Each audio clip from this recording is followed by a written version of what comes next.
நான் வாங்கின ஷேர்லேயே ரொம்ப ஷார்ட் டைமில் நல்ல ப்ராஃபிட்டை கொடுத்த ஷேர் பார்த்துருந்தா நாட்கோ ஃபார்மா தான். இந்த ஷேர் பார்த்தா கடந்த 2 வாரமாக கீழே விழுந்துக்கிட்டே இருக்குது. நானும் என்னடா இது கீழே விழுந்துட்டுருக்கு அப்படின்னு சொல்லிட்டு பார்த்துட்டு இருந்தேன். அதுவும் நிற்கிற மாதிரி தெரியல, வேறு வழியே இல்லை போல். இப்போ வந்து 2 முடிவு எடுக்கிறதுக்கான சுச்சுவேஷன் இருக்குது. ஒன்று, அந்த ஷேர் நல்லா போகும் அப்படின்னு சொல்லிட்டு நினச்சோன்னா, ஃபண்டமெண்டலி ஸ்ட்ராங்காக இருக்குன்னு நினச்சா அந்த ஷேர் கீழே விலை இன்னும் கொஞ்சம் ஆட் பண்ணணும்.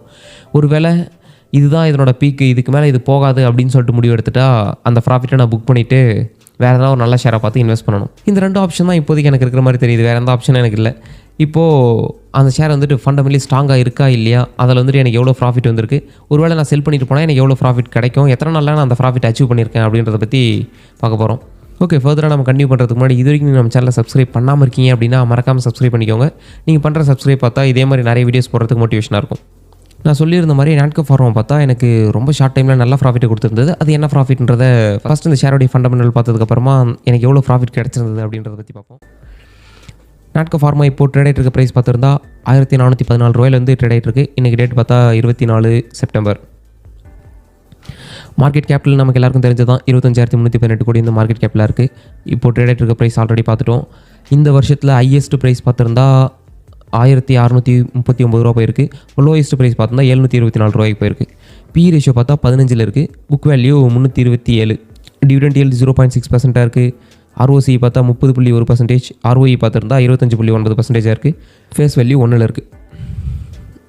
நம்ம 1 இயர் சார்ட் வச்சுருக்கோம். 1 இயர் இந்த சார்ட்டில் பார்த்திங்கன்னா நவம்பர் 8ஆம் தேதி 747 ரூபாயிலிருந்து செப்டம்பர் 12 அந்த தேதியில் பார்த்திங்கன்னா 1592 ரூபா வரைக்கும் இன்க்ரீஸ் ஆகிருக்கு. கிட்டத்தட்ட செம்ம ப்ராஃபிட் தான். நம்ம 100% மேலேயே வந்துட்டு நல்லா க்ரோ ஆகிருக்கு. இந்த ஸ்டாக்கோட பி ரேஷியோ வந்துட்டு 80 இருந்திருக்கு 22 ஆகஸ்ட்டு. அப்படியே இப்போ பார்த்திங்கன்னா 14, 15 அந்த ரேஞ்சில் வந்துட்டு இப்போதைக்கு இருக்குது. இப்போ கரண்ட்டில் பார்த்திங்கன்னா 15.5 இருக்குது. இப்போ இந்த கம்பேரிசனை பார்த்தா தான் நமக்கு தெரியும். ஓகே, நம்ம பார்த்தா பி ரேஷியோ, அப்புறம் அந்த மார்க்கெட் கேபிட்டல், அப்புறம் அது பண்ணிகிட்டு இருக்க ப்ராஃபிட் எல்லாமே ஒர்த்தா இல்லையா அப்படின்னு சொல்லிட்டு புரியும். இந்த கம்பேரிசனில் பார்த்திங்கன்னா அவங்களோட காம்படிட்டர் கம்பெனிஸ் எல்லாமே இருக்குது. சன் ஃபார்மா, சிப்லா, டாக்டர் ரெட்டி, இந்த மாதிரி எக்கச்சக்கமான கம்பெனிஸ்லாம் இருக்குது. எல்லாமே ஃபார்மா செக்டர் தான். ஓகே, நாம் ஒரு விஷயத்தை பார்க்க மாட்டோம். அதில் பார்த்திங்கன்னா இந்த ஸ்டாக்கோட பி ரேஷியோ வந்து 15 இருக்குது.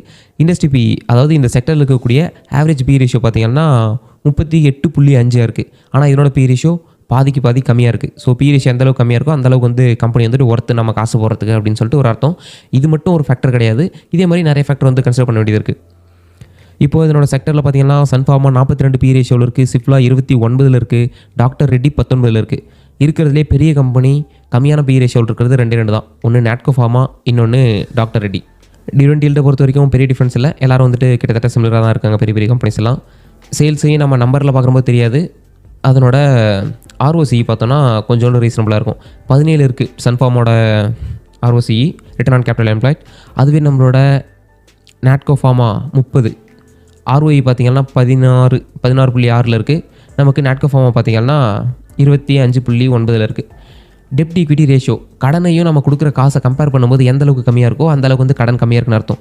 0.05 இருக்குது சன் ஃபார்மா, இதில் 0.06. பெரிய டிஃப்ரென்ஸ் கிடையாது. அந்த 0.1, 0.2 அந்த ரேஞ்சுக்கு தான் டிஃப்ரென்ஸ் இருக்குது. அதனால் கடன் வந்துட்டு இந்த கம்பெனியில் சுத்தமாக கிடையாது. இதெல்லாம் ஒரு கடனே கிடையாது. ஃபஸ்ட்டு 377 கோடி எல்லாம் இதனோட மார்க்கெட் கேபிட்டலுக்கு.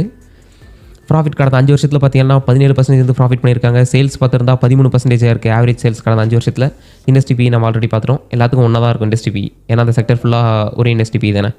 ப்ரொமோட்டர்கிட்ட பார்த்துருந்தா 41.7% வந்து ப்ரொமோட்டர்கிட்ட ஷேர்ஸ் இருக்குது. குவார்டர் அண்ட் குவார்டர் பார்த்திங்கன்னா 75 ஜூன் 21. அதுவே இப்போ பார்த்துருந்தா சம க்ரோத்து. மார்ச் 24 பார்த்துருந்தா 386 கோடி ப்ராஃபிட் பண்ணியிருக்காங்க. ஸோ செம்மையாக க்ரோ ஆகி வந்திருக்காங்க. செப்டம்பர் 23 பார்த்துருந்தா 300 கோடி, 369 கோடி. அதுக்கு முன்னாடி ஜூன் 23 420 கோடி ப்ராஃபிட்டில் இருந்திருக்கு. இப்போது அது ஓவர் கம் பண்ணுற மாதிரி தான் கொஞ்சம் கொஞ்சமாக க்ரோ ஆகிட்டு இருக்கு. ஸோ ஜூன் குவார்ட்டர், இந்த குவார்ட்டர் பார்த்துருந்தா 666 கோடி ரெக்கார்டை பிரேக் பண்ணியிருக்காங்க போல். இருக்கிறதுலே ஹையஸ்ட் ப்ராஃபிட் பண்ணியிருக்காங்க. இயர் ஆன் இயர் பார்த்துருந்தோம்னா கொஞ்சம் கிளியர் பிக்சர் கிடைக்கும்.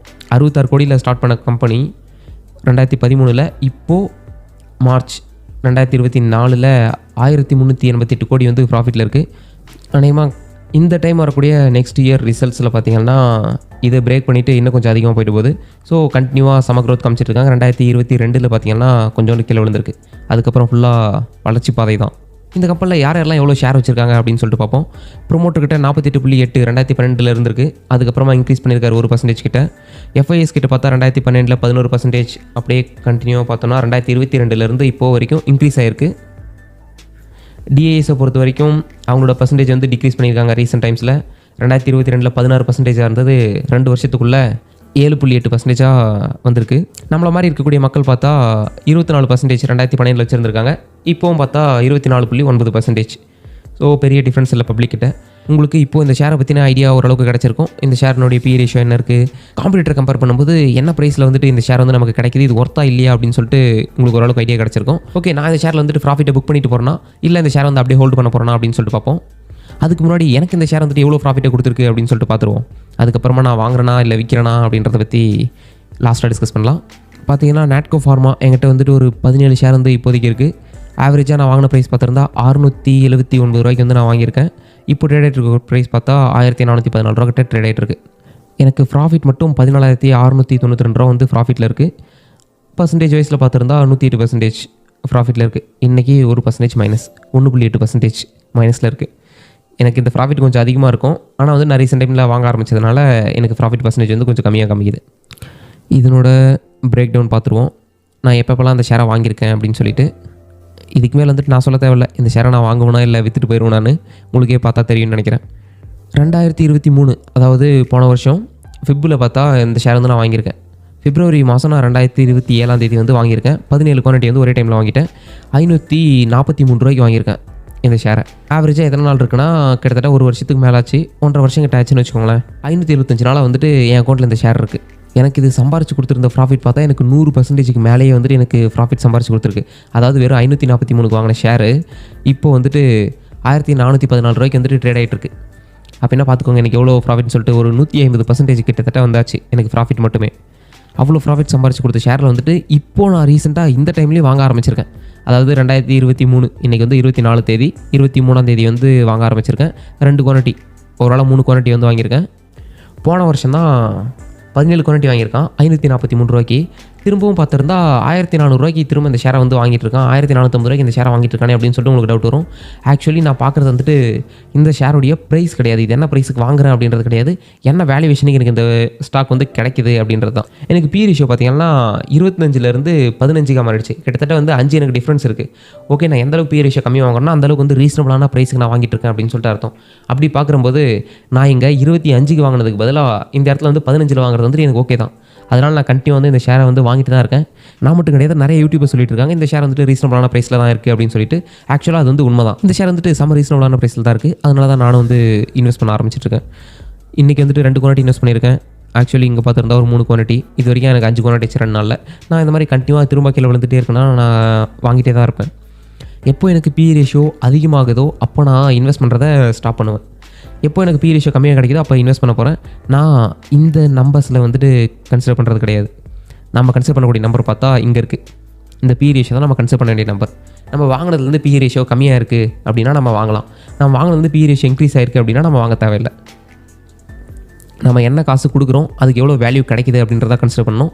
ஸோ உங்களுக்கு புரிஞ்சிருக்கும்னு நினைக்கிறேன். நான் கண்டினியூவாக இந்த ஷேரை வந்து வாங்கிட்டு தான் இருக்க போகிறேன். செல் பண்ண போகிறது கிடையாது. கீழே விழுந்துட்டு இருந்தாலும் சரி. 1600 ரூபா கிட்ட இருந்துட்டு இப்போதைக்கு 1400 ரூபா கிட்ட கீழே விழுந்துருச்சு. 200 ரூபா கிட்ட கீழே விழுந்திருக்கு. இதுக்காகலாம் அந்த ஷேரில் வந்துட்டு நான் செல் பண்ணிட்டு வெளியே போகிறதா இல்லை. நான் வந்துட்டு செபி ரிஜிஸ்டர்ட் அட்வைசர் கிடையாது. அதனால் நீங்கள் ஓனர் சர்ச் பண்ணி பார்த்துட்டு இந்த ஷேரில் இன்வெஸ்ட் பண்ணுறதுனா இன்வெஸ்ட் பண்ணிக்கோங்க. இந்த வீடியோ உங்களுக்கு ஏதோ ஒரு வகையில் ஹெல்ப்ஃபுல்லாக இருந்திருக்கு அப்படின்னு சொல்லி நினச்சிங்கன்னா நம்ம சேனலை சப்ஸ்கிரைப் பண்ணி சப்போர்ட் பண்ணுங்கள். இந்த வீடியோ பிடிச்சிருந்தா லைக் பண்ணுங்கள். சப்போஸ் உங்கள் ஃப்ரெண்ட்ஸ் யாருக்காச்சும் இந்த வீடியோ யூஸ்ஃபுல்லாக இருக்கும் அப்படின்னு நினச்சிங்கன்னா ஷேர் பண்ணுங்கள். தேங்க்யூ ஃபார் வாட்சிங்.